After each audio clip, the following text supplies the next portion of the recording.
Resuming from the last segment, you may recall that towards the end of Phase 2, I mentioned that the war of attrition was getting out of control, and the United States decided that we would have to enter into this negotiation and promote some kind of a settlement because it was too dangerous and the two superpowers could have gotten dragged into this. Which brings me to Phase 3. In the Phase 3, we have the Rogers Plan in around this late December of 1969. It was named after President Nixon's Secretary of State, William Rogers, during the Nixon administration's first term. And the period is 1968 to 1972, the first term of President Nixon. By the way, parenthetically, let me say that Roger was a very nice, very good man, and he genuinely wanted to bring about peace to Middle East, but he was actually overshadowed because there was a highly egocentric national security advisor by the name of Henry Kissinger, who ended up stealing the limelight from Rogers. And so Kissinger, as you know from history, is going to be the future Secretary of State in the second term of Nixon. But even in his first term, he really wasn't helping out, and in some ways were undermining the Rogers Plan. The plan, in many ways, was less generous to Israel than Camp David of 1978 was. And in order for it to be implemented and pushed through, it would have required the United States putting a lot of pressure on Israel. The problem was that in terms of public opinion in the United States, the environment was such that it was not very conducive to that kind of a pressure on Israel. In other words, we would be paying a tremendous, or the Nixon administration would be paying a tremendous domestic price for that, for doing that kind of a pressure on Israelis. Therefore, the Rogers Plan got nowhere. And at this point, because it coincides to 1969 period, I just want to share with you my own experience during that period. I was a graduate student at the University of Pittsburgh in 1969, and I recall distinctly during that period we had an Israeli historian as a guest lecturer at a meeting we had, and he was doing his sabbatical at the University of Pittsburgh. From Israel, he was doing his sabbatical. When myself and students listened to his lecture, his basic theme was this: Israel has absolutely no interest in giving up any territory, including Egyptian territory, for peace.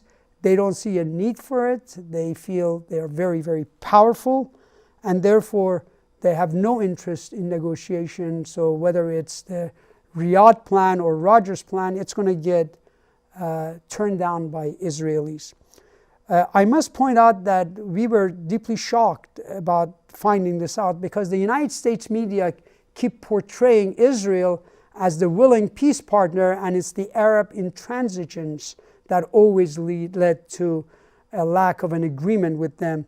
And hearing him in 1969 portraying the Israelis as the intransigent was in many ways shocking, and it just showed how little we had learned as students listening to the American mass media regarding the Arab-Israeli conflict.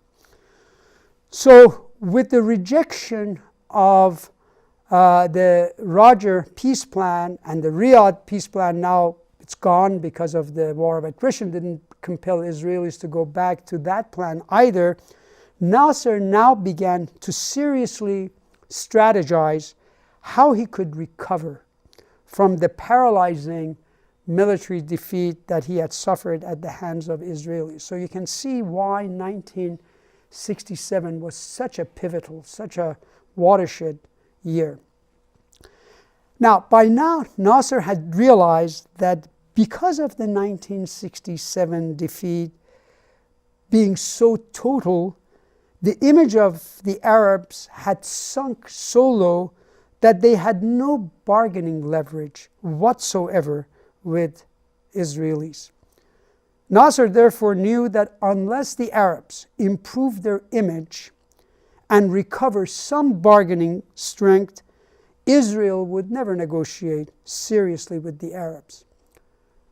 Let me remind you, in the previous segment when I began, I said that 1967 was a critical year for both Arab and Israeli public opinion.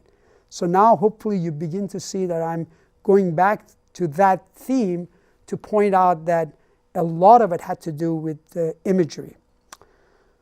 So if Israel would not negotiate seriously with Arabs, the only other choice Arabs would have is to find a great power, a superpower mentor. But he also realized that neither the superpower, whether it's the Soviet Union or United States, would view him as an asset. They would view Arabs and Egypt as a liability more than an asset because of that defeat.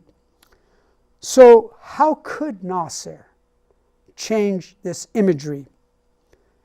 After all, he still wanted to be the great Arab leader for the sake of Egypt. And Nasser believed that the reality was already being distorted by the 1967 defeat. So what does that mean? It meant that, as far as Nasser was concerned, Arabs were not really as weak as everyone, especially Israelis, had assumed they were because of that total defeat. In a sense, that was a fluke. Israel was very, very fortunate to defeat the Air Force, and therefore Egyptian army was useless. So the reality was, at least Nasser believed it, that Arabs are not as weak as everyone else assumes to be. By the same token, he also believed that Israel is not as powerful as it appeared in the aftermath of that war. In fact, he believed Israel has many vulnerabilities, and it's just a question of time for these to begin to show themselves in the future conflict. So Nasser's challenge was, how could he convince Israel's, but also Arabs? Because Arabs' sense of self-esteem, sense of self-efficacy had also sank. As well as the two superpower mentors, US for Israel and Soviet Union, somewhat reluctantly for Arabs. Because remember, Soviet Union still viewed the Arabs as more of a liability than an asset. How could he change that? Nasser therefore believed everyone was underestimating Arabs' capability and simultaneously overestimating Israel's. Arabs really are not as weak as they appear, and Israel is not as powerful as everyone thinks. So he needed a plan of action to restore reality, because if this is a distortion of reality, he needs to restore reality that had become so distorted by that fateful defeat. So he hatches up the idea of a limited military campaign against Israel. This is different than the war of attrition, which is a long-drawn, low-intensity. The idea is to bring shock to Israel, because it will only take shock for the imageries to get jolted and to get revised. And this brings me to phase 4. Phase 4 is the limited military campaign, and the period we're talking about is circa 1969-1970. The idea is this: Egypt must attack Israel in a preemptive way. In that attack,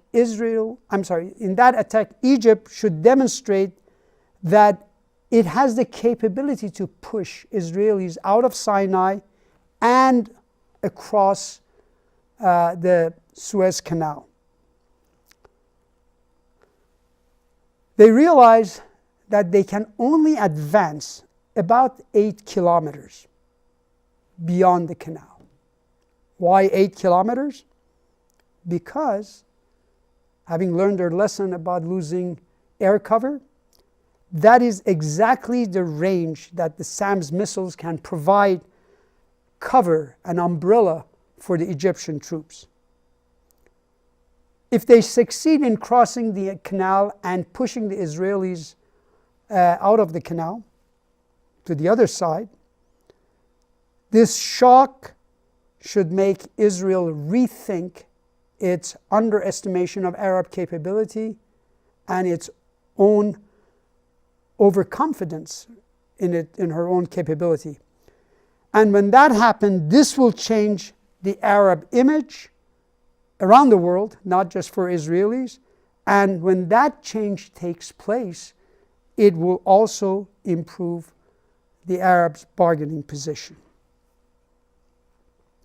So the whole idea of a limited military campaign is to improve Arabs' bargaining leverage. It is not to defeat Israel. It is the only way that Nasser believes Israel is willing to negotiate with Arabs. That a negotiation that would involve giving up the territories that they have conquered. Notice this is a very interesting phenomena because it reflects one of those rare moments in history when you attack another country knowing full well in advance that you will not win the war, that the enemy is more powerful than you. Remember now, if you're a rational human being, you should never attack a more powerful enemy. But the idea was he could attack, advance only enough to have the protection of the SAM missile, and then negotiate a peace. So this is one of those rare instances where a weaker state decides to attack a much more powerful state, realizing full well that the idea is not to defeat the enemy, but only for the purpose of bargaining. So the whole idea of crossing the Suez Canal was to create for Egypt and for Arabs a bargaining leverage with Israel. Successful crossing of the canal, which was at the time before that war, of course the war is not going to take place so much later, but the successful crossing of the canal that was under Israeli occupation would be the means to accomplish this. Again, remember, the idea is to bring shock to Israel, but also to the rest of the world because of consistent underestimation of the Arab power and overestimation of Israelis' capability. But before Nasser could put this plan into execution, there was another development. For that, we need to go back to the Palestinians. After 1967 defeat of the Arabs, the Palestinians decided that they cannot just wait for their Arab brothers to take the lead. They decided that they too must become more active and become more assertive and more combative, and to change the Arab image as well. In one episode in 1968, Israelis attack a village in the East Bank. But unlike the past, this time they end up having a really tough time against the Palestinian fighters. They put up a very valiant fight. And that episode really was a big morale booster to the Palestinian, but at the same time, it also made them more arrogant, especially toward Jordan, who was now mostly Palestinian. Because after the 1967 war, in the West Bank. A lot of Palestinians moved to Jordan as well. As they began to become more arrogant, they also became more assertive and began to treat with disdain King Hussein of Jordan. Which brings me to phase 5. Phase 5 is known as the Black September 1970. The reason it's called Black September, you need to go back to a hijacking incident involving radical Palestinians.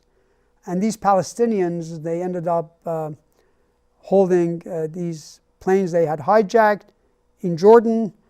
And at some point, King Hussein was so challenged that he decides that he got to attack the Palestinians who were challenging his very authority. And here now is the unexpected development. Nasser ends up supporting King Hussein's crushing of Palestinians. So you got to ask yourself, why would the leader of Arab nationalism ends up supporting a king that is widely regarded, especially by Arab nationalists, as the lackey of the United States? The answer is that he did so because he saw the Palestinians out of control, and if they were not controlled, they would have taken the Arabs into premature war with Israel.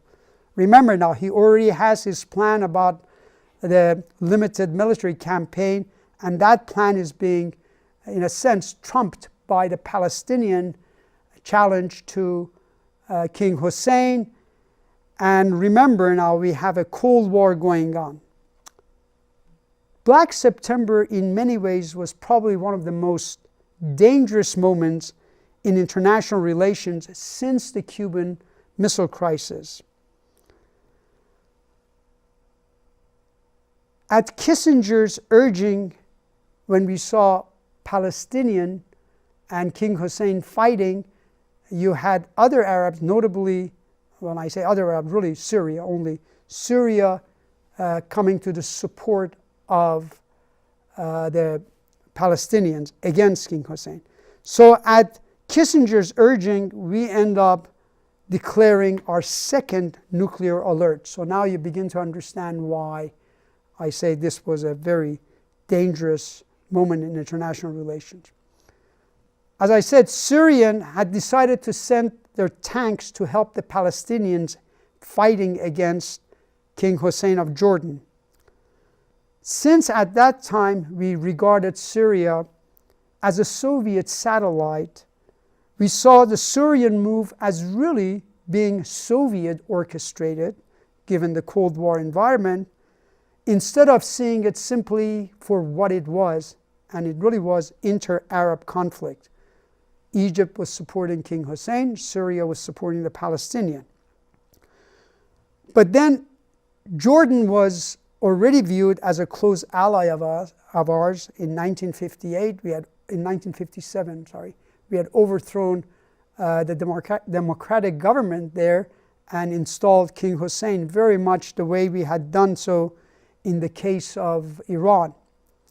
In the meantime, to make the matters even more complicated, at the very moment that the Syrian tanks are rolling down to help the Palestinian, Syria is going to have a coup d'etat. The Air Force chief was one Hafez al-Assad, the father of the current president. Hafez al-Assad decides not to give air cover to the Syrian army tanks. In other words, the Air Force of Syria decides not to give cover to its army tanks. And because they were heading toward Jordan to support the Palestinian. Again, remember, you have to ask yourself, why would Hafez al-Assad do this? He did it for the same reason that Nasser supported King Hussein in the conflict with Palestinians.